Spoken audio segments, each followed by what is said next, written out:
Assalamualaikum warahmatullahi wabarakatuh. Sebelumnya izin memperkenalkan diri, nama saya Rizky Saputra dengan NPM 2114071013. Dalam kesempatan kali ini saya akan menjelaskan sistem pelumasan pada motor bakar.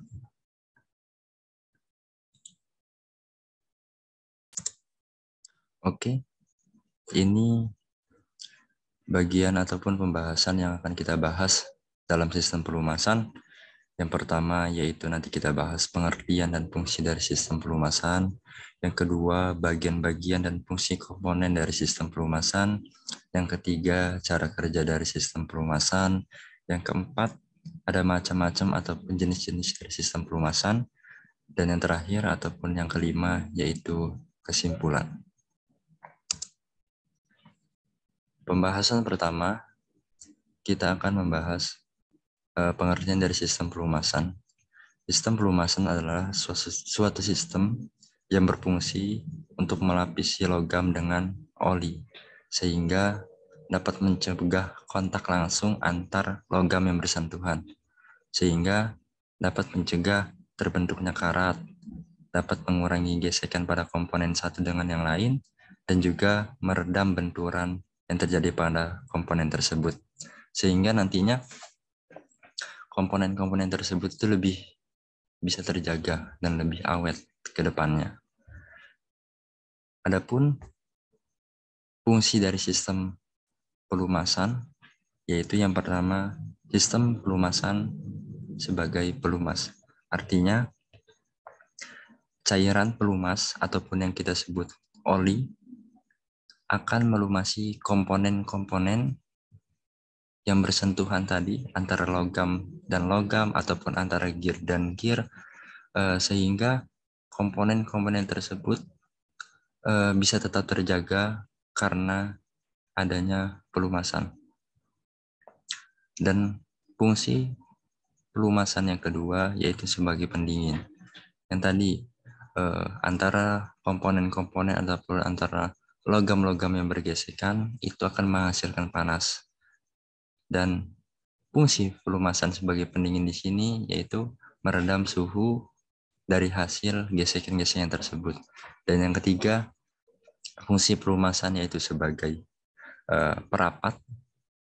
Artinya di sini fungsi pelumasan sebagai perapat berfungsi sebagai penyekat ataupun pencegah kebocoran-kebocoran dari sistem ataupun komponen-komponen tersebut. Misalkan mencegah kebocoran gas antara piston dan dinding-dinding silinder. Dan yang keempat, sistem pelumasan sebagai pembersih. Artinya dari hasil gesekan-gesekan antar komponen-komponen ataupun antar logam yang satu dengan logam yang dua, gear to gear yang satu dengan gear yang lain, itu akan menghasilkan serbuk-serbuk hasil gesekan. Dan fungsi sistem pelumasan di sini membersihkan serbuk-serbuk itu ataupun hasil-hasil gesekan tersebut sehingga dapat membersihkan. Dan yang kelima ataupun yang terakhir, fungsi pelumasan di sini bisa menjadi ataupun bisa berfungsi sebagai mencegah karat ataupun mencegah komponen ataupun bagian-bagian yang terutama terbuat dari logam agar tidak berkarat. Kita lanjut. Nah, di sini bagian-bagian dan fungsi komponen dari sistem pelumasan apa aja sih? Yang pertama di sini ada karter ataupun panci oli. Karter ataupun panci oli di sini berfungsi sebagai wadah oli ataupun menyimpan oli dan letaknya biasanya ini di bawah mesin.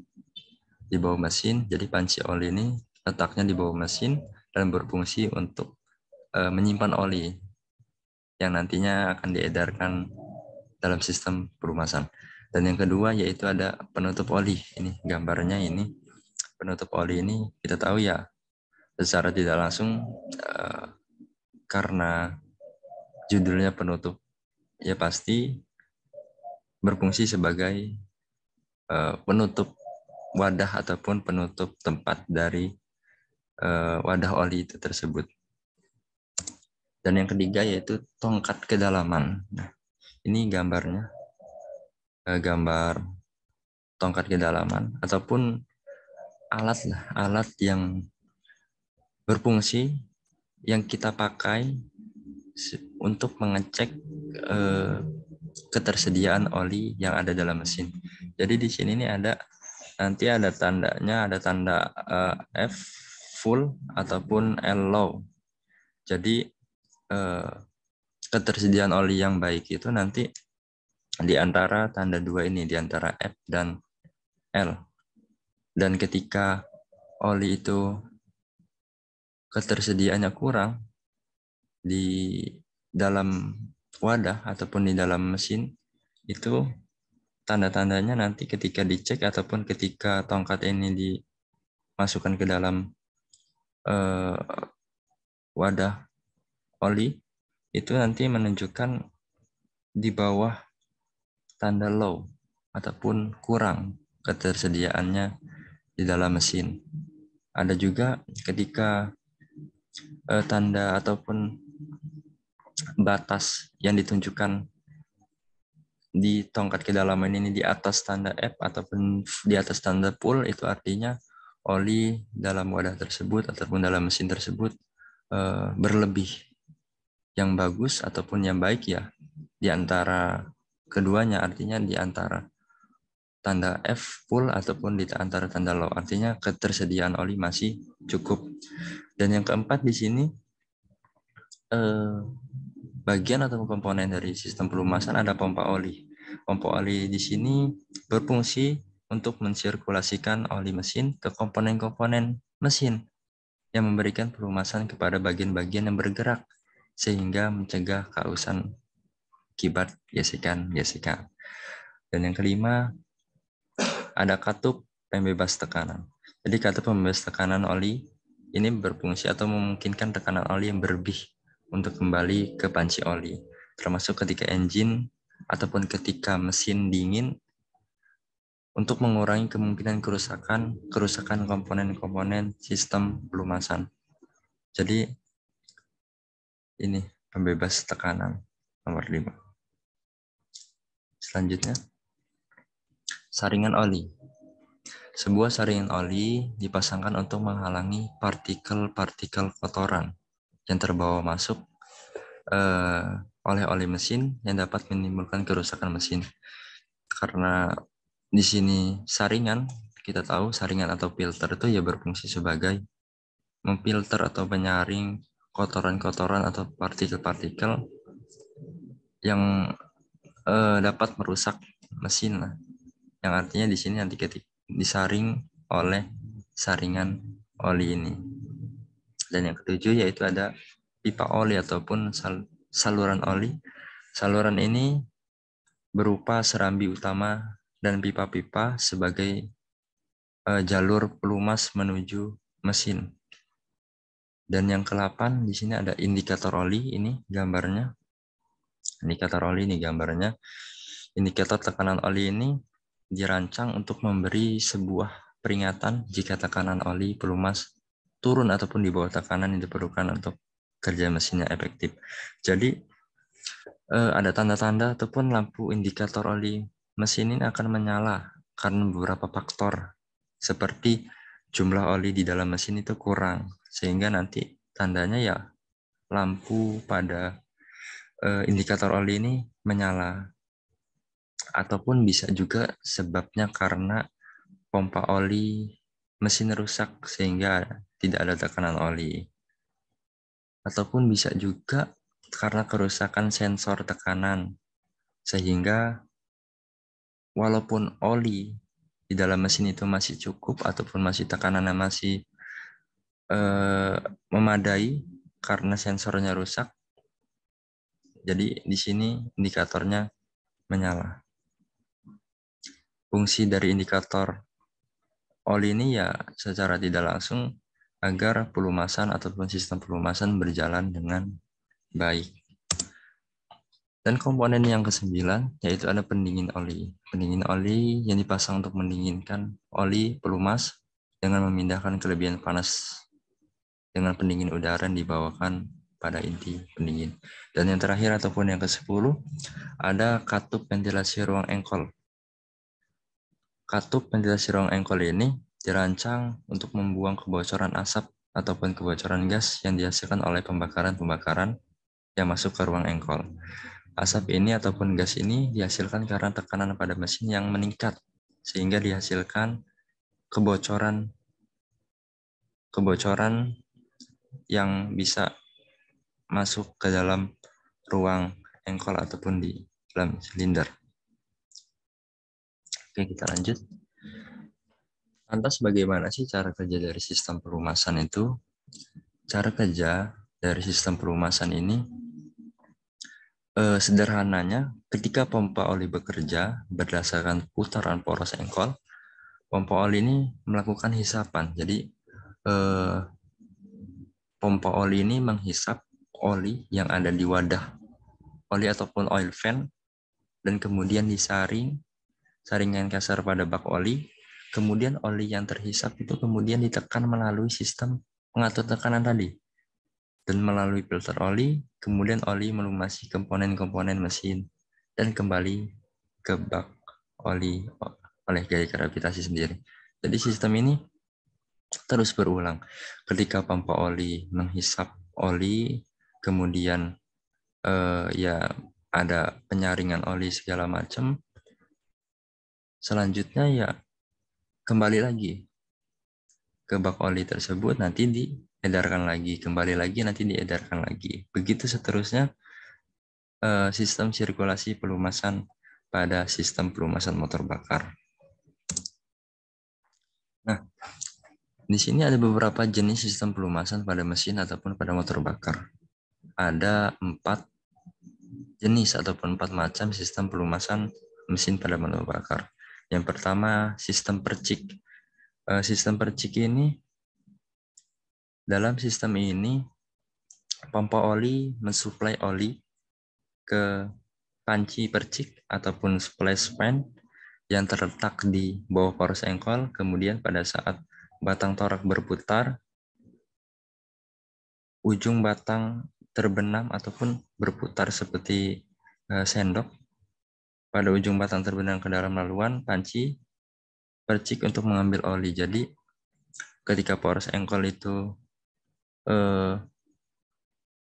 berputar, jadi seperti sendok berputar itu, ketika melewati oli nanti ada yang terbawa oleh poros engkol ini yang ujungnya berbentuk sendok ini,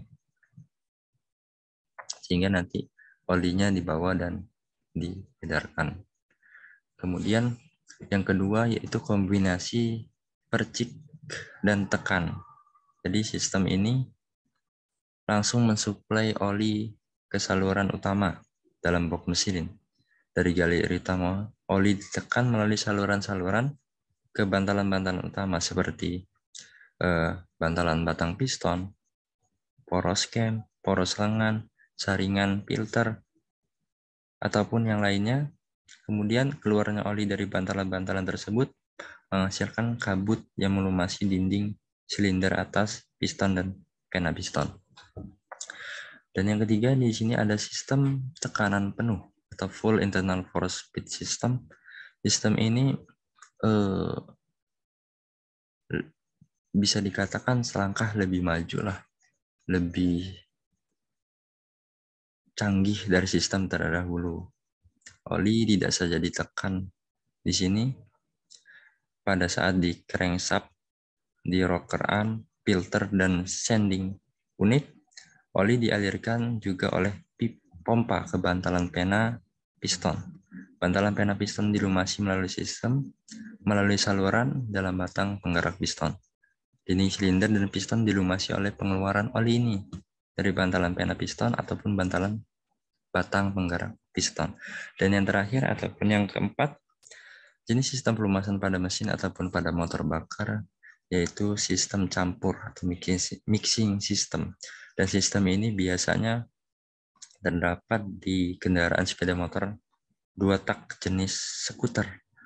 oli pelumas mesin dicampur bersama bensin di dalam tangki bensin. Jadi oli pelumas itu dicampur di dalam bahan bakar ataupun di dalam tangki bensin. Selanjutnya kita tadi sudah membahas bagaimana pengertian, fungsinya, terus bagian-bagian atau komponen dan fungsi komponen tersebut. Lalu sebenarnya ada pertanyaan, apakah syarat oli dapat dijadikan pelumas? Jadi apa sih standar oli ataupun syarat oli itu bisa kita jadikan pelumas pada sistem pelumasan? Di sini syarat sebuah oli dapat dijadikan sebagai sebuah pelumas adalah ada 1, 2, 3, 4, 5 syarat. Yang pertama, daya lekatnya baik. Yang kedua, titik nyalanya tinggi. Yang ketiga, tidak mudah menguap. Yang keempat, titik beku rendah. Dan yang terakhir, mudah memindahkan panas. Artinya, kita nanti dalam memilih oli ataupun memilih jenis pelumas harus mempertimbangkan syarat-syarat ataupun standar-standar yang seperti ini ataupun yang dijelaskan tadi. Dan biasanya kondisi apa sih yang menyebabkan oli ataupun pelumas itu kotor? Di sini ada beberapa kondisi umum yang menyebabkan oli pelumas menjadi kotor, seperti kotoran karbon dari pembakaran. Jadi sistem pembakaran antara bahan bakar dan udara itu menghasilkan gas-gas karbon ataupun gas-gas hasil sisa-sisa pembakaran. Dan gas-gas sisa hasil pembakaran ini bisa bercampur dengan oli sehingga nanti menyebabkan oli itu berwarna hitam.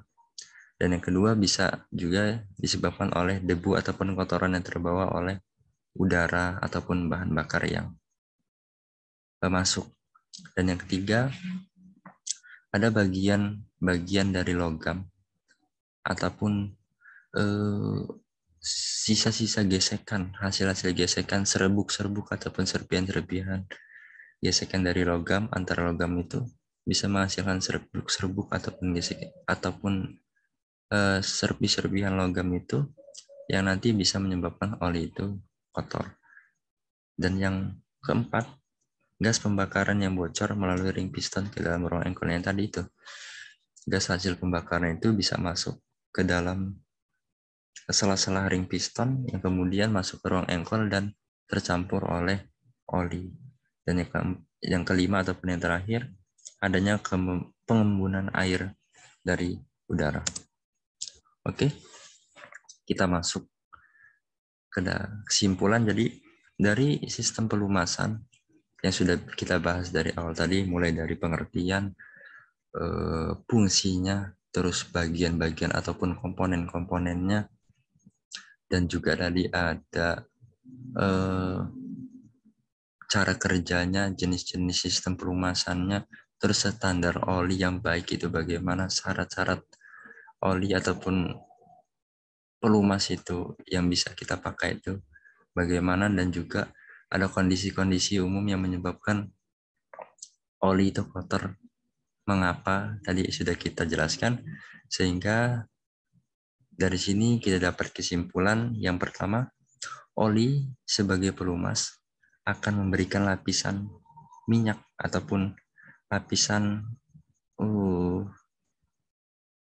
pelumasan itu dari dua bidang permukaan yang bergesekan, yang kemudian dua bidang yang bergesekan ini bisa meminimalisir gesekan ataupun sentuhan di antara keduanya sehingga tidak terjadi kehausan.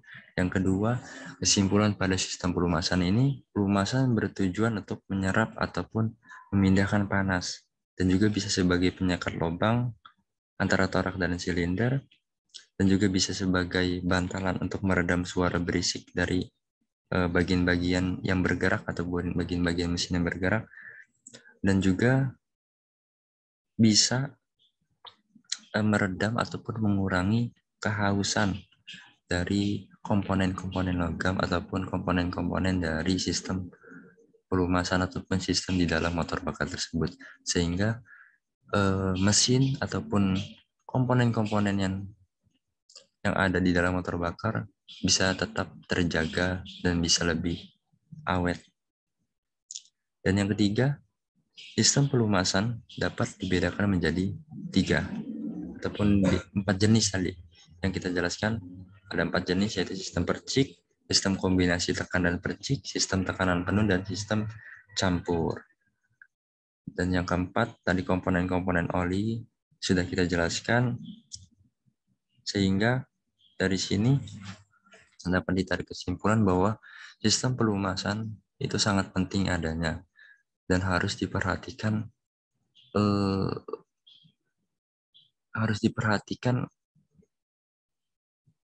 keberadaannya ataupun teknis pelumasannya. Artinya ketika oli sudah tidak ada ataupun ketersediaannya sudah kurang, kita harus segera mengisinya dengan yang baru. Mungkin itu saja yang dapat saya sampaikan.